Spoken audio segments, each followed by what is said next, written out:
Hi, I am Imal Aswath. Now I am going to take for 12th standard. The chapter is relations and functions.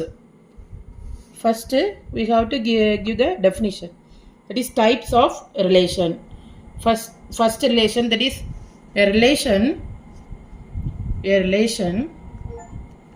or in a set A or in a set A. So first we need to define the relation, we need a set relation or in a set A.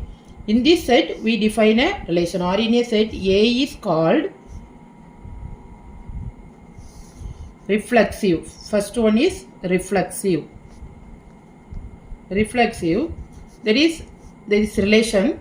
So every A belongs to R. Every A belongs to R.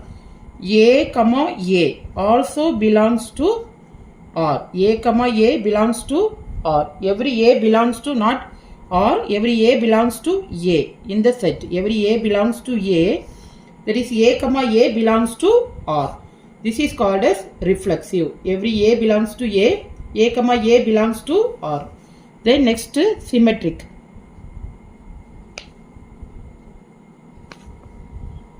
Symmetric, that is for symmetric, every A, that is A comma B belongs to R implies B comma A also belongs to R. A comma B belongs to R implies B comma A also belongs to R. That is called as symmetric. Then next transitive. Transitive, that is A comma B belongs to R and one more element B comma C belongs to R, which implies A comma C belongs to R. This is called as transitive.